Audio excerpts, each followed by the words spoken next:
Hi, g'day all. Welcome to the AutoMTR channel.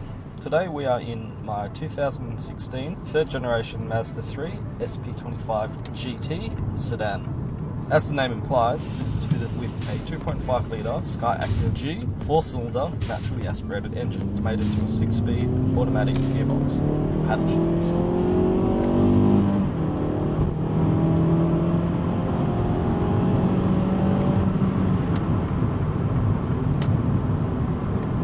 Over the SP25 model, the GT comes kitted out with leather interior, electronic adjustments for the driver's seat, a heads-up display system, daytime running lights, auto wipers and headlights, LEDs by the way, which automatically adjust directions when cornering, a Bose sound system, keyless entry, as well as a bunch of driver assistant tech and an impressive safety package.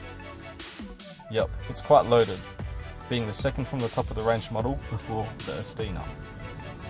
So 2016 is the transition year for the BM and the facelifted BN. The car I'm in is the former BM. However, oddly enough, it came from the dealership fitted with the 18-inch rims from the latter facelifted BN SP25. Confused? The facelifted BN, middle of 2016 onwards, basically features different cosmetic grills, headlights, fog lights, instrument clusters, a different steering wheel design, and includes Mazda's G vectoring tech, which is a control system that varies the torque in response to steering input. The BN also has a sports mode for the auto transmissions. The former BM retains a physical handbrake and a CD player. So apart from the 18-inch rims and the different front end, there's really not much to distinguish between the former BM and BN models. Not even much from the lower spec variants. There's no SP badge in sight, unlike the previous generations. So coming from a first generation SP23 and an MPS Mazda Speed 6, as well as a second generation GH6, the third generation Mazda 3 is really refined.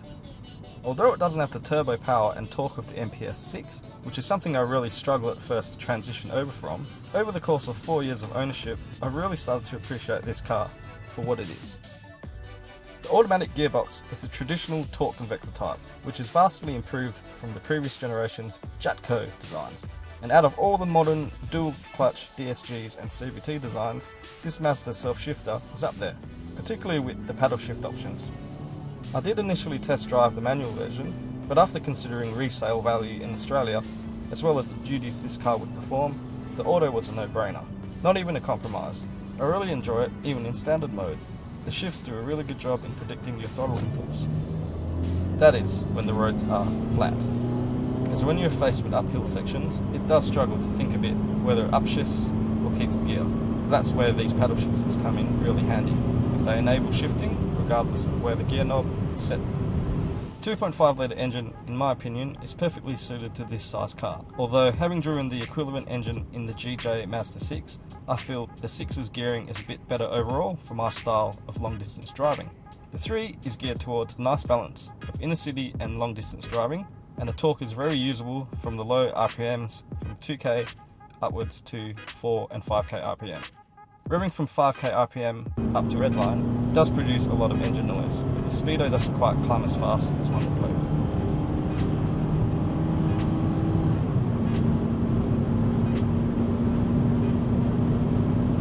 Now you may have noticed a bunch of lights on my dashboard. That's because with all the tech assist turned off, this car just drives and behaves much more nimbler and zippier.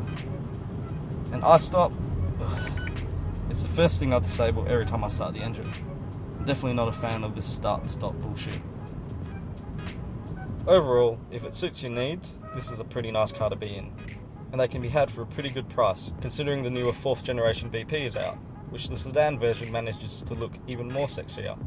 However, disappointingly, until only announced, it didn't come with any engine updates, with the exception of cylinder deactivation. But I am still really curious to drive the skyactiv-x, as well as the upcoming turbo version. All-wheel drive please, Mazda Australia.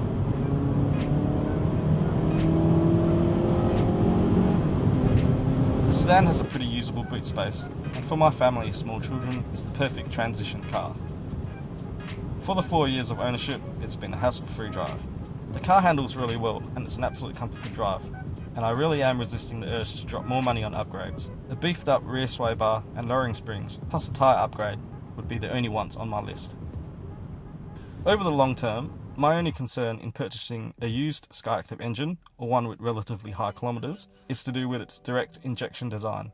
I'm aware Mazda have taken steps to account for the build-up of carbon over the valves, but the car does have to be driven to produce the necessary heat, which is something I don't foresee most owners doing. I'd recommend booking in the car for a carbon clean, which is something on my books for the next service interval. But all in all, this is an extremely loaded package, which if you compare, like I did, to similar European offerings, you will be absolutely gobsmacked as to how much additional expense is tacked on to walk away with something similarly spec'd out to this SP25GT, and even the Estina.